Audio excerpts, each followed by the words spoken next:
We've got 19 minutes until 9 o'clock. That is your next ABC News. A lot of focus on federal politics in the last, well, quite a while, to be honest. Not too surprising. We've just had an election. I think there's been a washout from that. Even today, we're expecting to hear about leadership changes, potentially at the National Party and, of course, definitely for the Liberal Party. But you might have missed in all of that federal news, it's budget time for a lot of local councils. Dubbo Region today is the last day for residents to have their say on the draft budget, the draft operational plan for the next financial year. Mayor of Dubbo Regional Council is Matthew Dickerson. A good morning to you. Hey, good morning, Nick. Good to see you again in the flesh. In the flesh. It's been a while. It has been a very, very long time.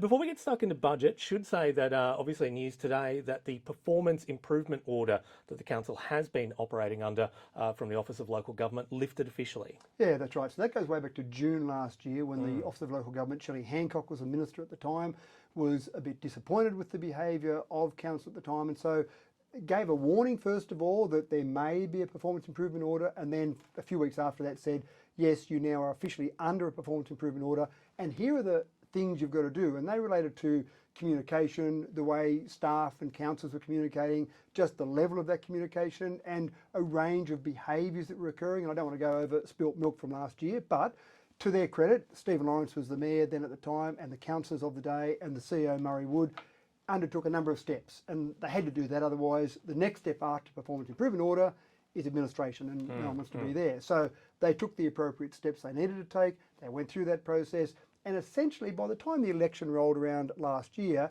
I thought it was pretty much done and dusted. The steps that needed to be undertaken were undertaken, but they were still monitoring us because a new council comes in, maybe that behaviour falls away again, and with a whole group of new councillors, they wanted to make sure that we were behaving properly. So we finally got notification last week officially that yes, that performance improvement order has been lifted. We're not being monitored to the level of scrutiny that we were in the past, and there actually was a person by the name of John Rayner, who was officially monitoring us. Right. He now no longer has to do that. And I actually ran into Wendy Tuckerman, the local government minister, on Friday at a meeting in Sydney and had a quick chat to her about that. And she's very pleased. And one thing she did note, which I think is excellent, that there was a lot of notice taken of the fact that the new group of councillors have jumped into the induction training, all the training around how council works, and just their engagement level. They've been monitoring how many people, how many councillors have been attending each of those training sessions. Right. And I've been really impressed as well, because as a councillor, I can remember back when I was a councillor before I was mayor, you're working your job, you're going to your job 9 to 5, you're doing your things, and then in amongst all that, you've got to try and fit in enough time to go to all the training, to make sure you're up to date with what's happening at council, and talk to residents. When you go and get a bottle of milk from the supermarket, it's a 1 hour process. So you've got to do all that. So to their credit, the councillors have been really good, and it's not unusual for us to have all 10 councillors at an induction session or a training session, but it's usually at least 8 people are there at those various sessions. So it's been really good, and that was noted by Wendy Tuckerman. Well, that is great news, and I did want to ask, it's obviously a large amount of first-time councillors in the council this time round. I imagine there's a lot of support for them, because a first-time budget can be quite daunting to get your head around. Well, even the first council meeting, not the extraordinary meeting in December last year, but the first ordinary council meeting this year, there was a DA, and the DA was about 80 pages long. Yeah, so wow. If you'd never been involved in land development and suddenly you're on council and making a decision about whether a development can go ahead or not, that affects a lot of people's lives.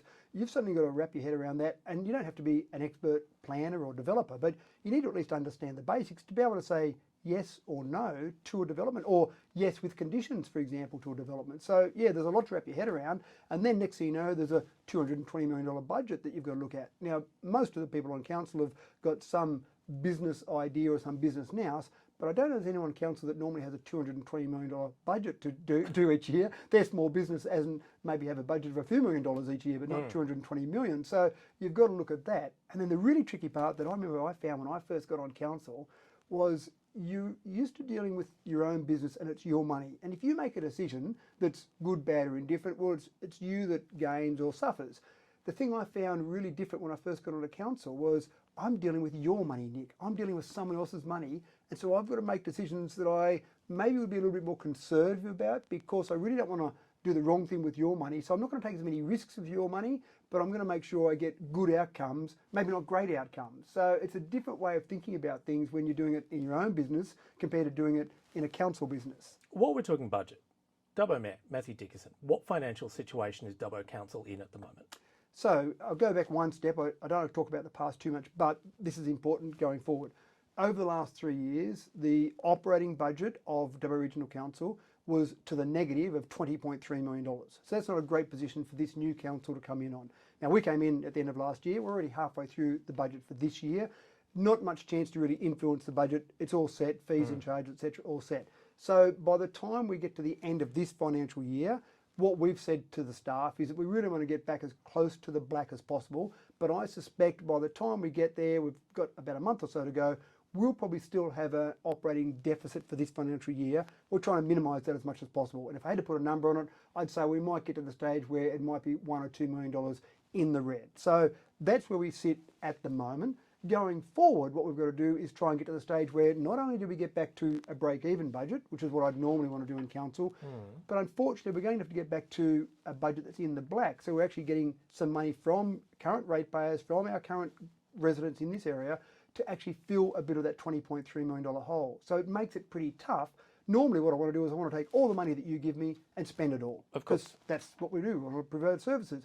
But unfortunately, I'm going to have to take all your money and I'm going to spend a little bit less than all of that because I'm going to have to fill those holes in from previous years.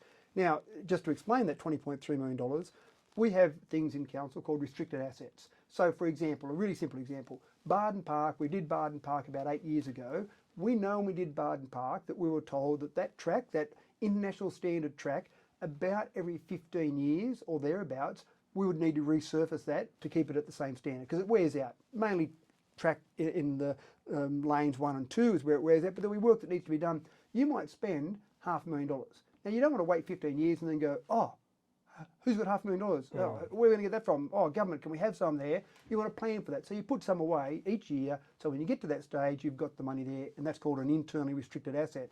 What's happening over the last 3 years, or happened over the last 3 years, is some of those internally restricted assets were raided, is probably too strong a word, but were reduced. Those restricted assets were reduced to fill the fact that the budget wasn't being balanced. So what we've got to do is basically fill back up some of those restricted assets. So in the future, we don't have a council that says, oh no, we can't do those things. We didn't plan for that properly. And that's what it's all about, that long-term planning. So does that mean service cuts?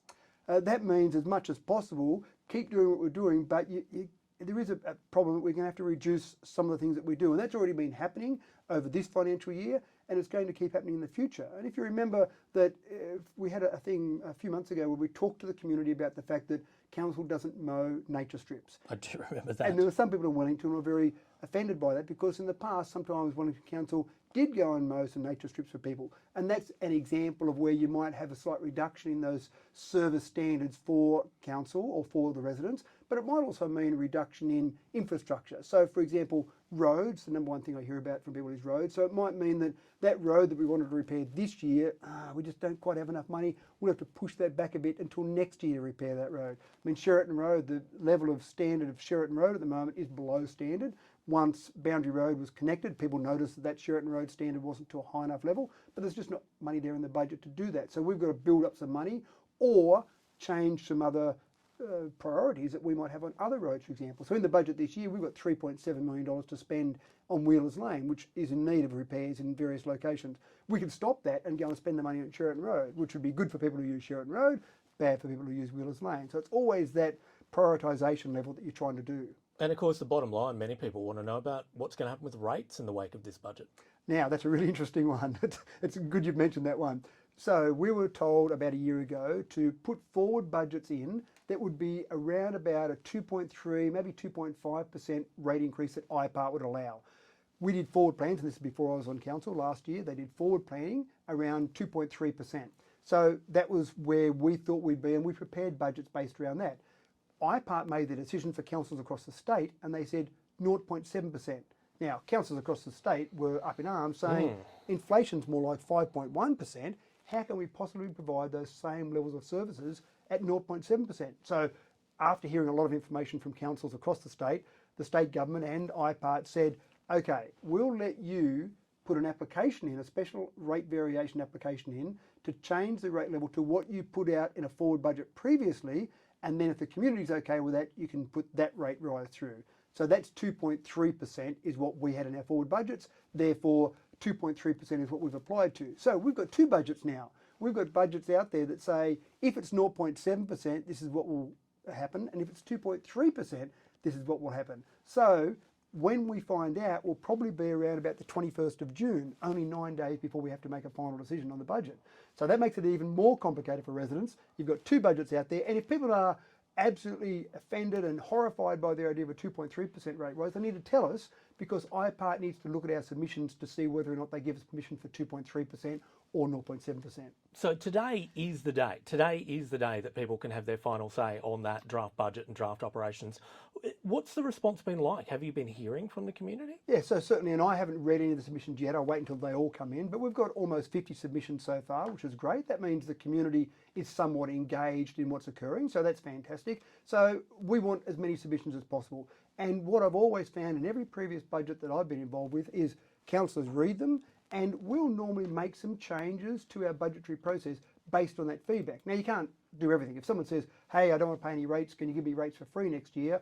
Obviously, that's not possible. But when people say, can you change your prioritisation? Can you spend more money on this and less money on that? They're the sorts of things that I've found in the past councillors typically take notice of. But the 0.7 versus 2.3 is certainly something that I think councillors really want to hear about, because I'm hearing more from the community in general conversations about roads.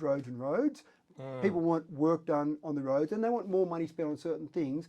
Some people, not a lot, have said the rates are too dear. But if lots of people in the submission process say rates are too dear, then we'll have to really consider about only going to 0.7 rather than 2.3. And the main area there, just to make it easier for people, we've said in the budget, we've identified if we get that lower level, which is about $600,000 less we'll basically take that out of the roads budget. It's the easiest place to put money in or take money out, because we've got certain roads that we want to work on. So that 2.3 to 0.7 will have an impact on some road infrastructure. Matthew Dickinson, that's a lot to go through, not only for a new council, but for a large amount of new councillors as well. It's a complex budget. Are you confident that you'll reach a point where, you know, you can get us back to where Dubbo Regional Council wants to find itself? Well, I'm not so much confident, Nick. We have to do it. We have to do it. That's right. It's not a question of we'll give it a bit of a go and see how it works. And if it doesn't work, well, the next council can take it over in a couple of years' time.